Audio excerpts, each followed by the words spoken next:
Here is the scooter of 1964. Mods on board. Travelling down the road to Brighton. Icons of public disorder. Customised threat. Yeah, I'll be good, and I'll treat you like I should. If I ever get my hands on you. A mode of transport now on the wrong side of the rails. The highway leads right through the centre of the swinging 60s. But the scooter is about to take a side turning. Oh, how different from the grand plan it all is. The scooter didn't belong to the mods. It belonged to Italy. To be exact, post-war Italy. From 1945 to 1960, the Italian scooter eclipsed the traditional motorcycle. In 1959, over half the 330,000 new two-wheelers in Britain were scooters. While the mods and rockers clashes of 63 and 64 might have been overhyped by the media, the scooter mania of the 50s was more than real. Two companies, Piaggio and Innocenti, orchestrated a marketing plan that literally shifted millions of their unique products, the Vespa and the Lambretta.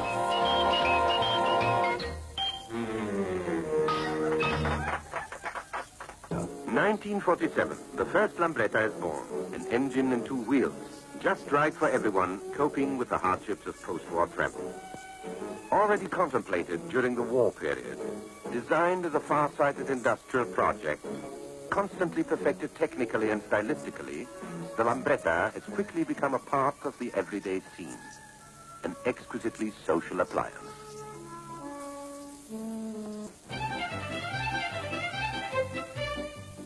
The Vespa and the Lambretta together remobilized Italy. They cost less than cars, but still weren't that cheap. Nevertheless, hundreds of thousands of Italians made great sacrifices just to have one. The Vespa and Lambretta were irresistible. Designed to be stylish in a world of post-war drudgery, they became symbols of national hope and optimism. From 1950 to 51, there was an increase of 50% in road traffic in Italy. Of that, 80% were scooters. Underpinning the Vespa and Lambretta's success as aesthetic objects was the fact that they were two solid products made by two essentially modern companies. Piaggio and Innocenti were not typical of the indigenous motorcycle industry. Up until then, manufacturers offered small production runs of hand-built machines. Piaggio and Innocenti brought big business to Italian two-wheeler production. Both were familiar with conveyor belt mass production techniques. They installed up-to-the-minute equipment. Right from the start, they had volume production and relatively low costs. Their products were totally unlike motorcycles of the day and carried none of the negative associations.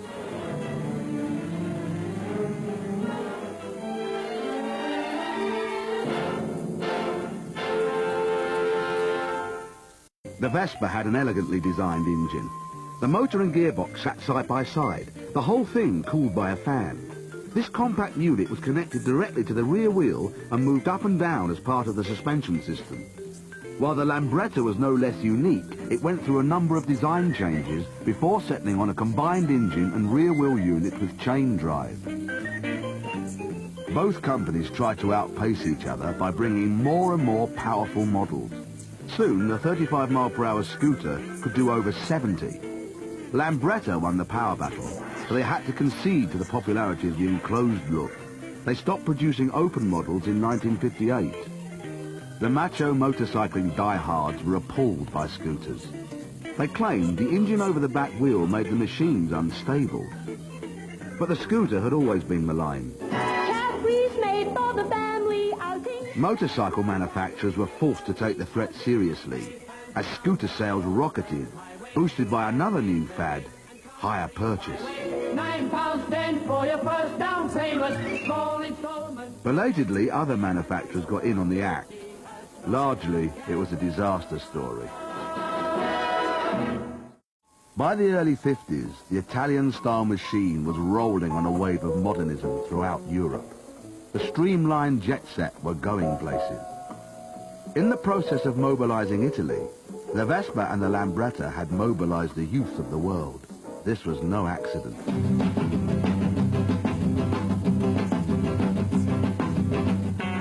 Scootering was engineered to be more than a form of transportation.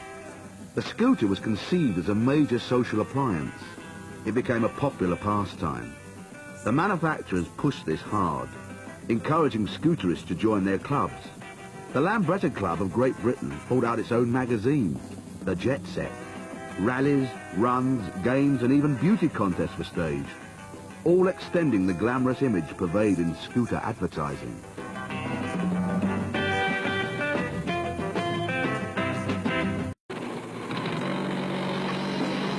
You want to suggest what Italy was like in 1956? You take a photograph of a gleaming silver Vespa. I mean, it is just as evocative as a glass of martini or a baby Fiat.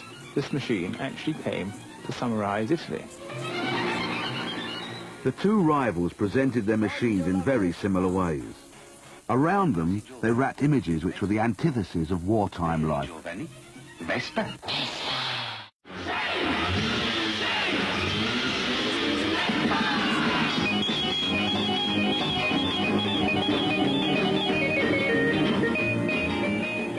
The carefree, idealized advertising image of the scooter distanced it even further from the old macho motorcycle. Its simple, clean usability was designed to pull in a whole new group of consumers. Women.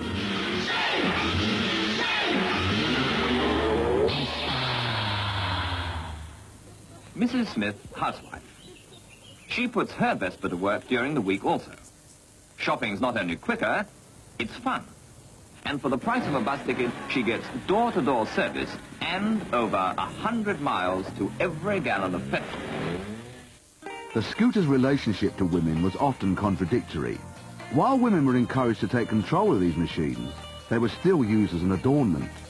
Sell to the women on the easy-to-use values, sell to the men using good old sex. Vespa's cheap to run, up to 130 miles a gallon, and what a smooth ride. Get your haircut, you horrible little man! 6 different models to choose from. A Vespa is the in thing to be out of. Inspect the Vespa yourself. And go, Vespa! The two companies also pushed the customer to live the jet-set image of their PR films. Jill, June, Jane and Jean, like all jays, are migrating birds. They're scooting off for a half-day holiday in France. Neat little models, eh? 12 stone, that's all they weigh. And what a chassis to delight the eye. The scooters, we mean. More motorcyclists are going for a spin across the briny than ever before. It's an idea which appeals to a girl who's slender in the purse as well. Under a $5 is all it will cost each of these lovelies to take her scooter to the continent and back.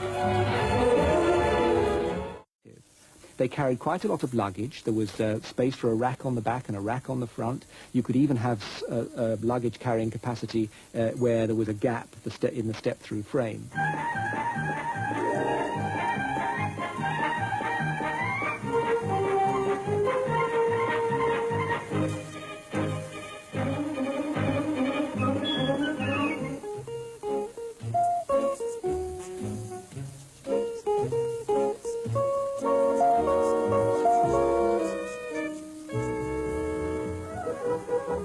Piaggio and Innocenti did more than make a stylish product and present it stylishly.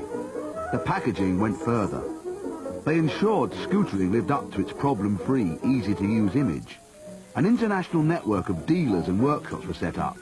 You didn't need to get your hands dirty with a scooter. It doesn't work. Now what'll I do? All you have to do is to find the nearest Lambreta service station.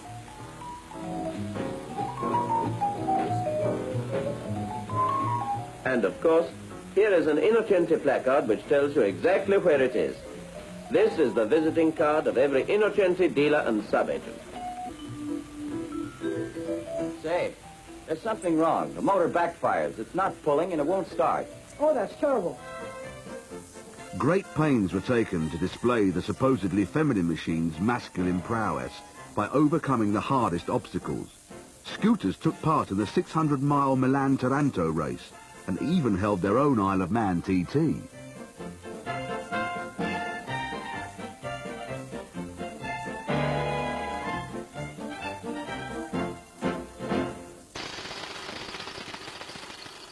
Soon the public were aping the manufacturers' stunts, doing their best to break these seemingly unbreakable machines.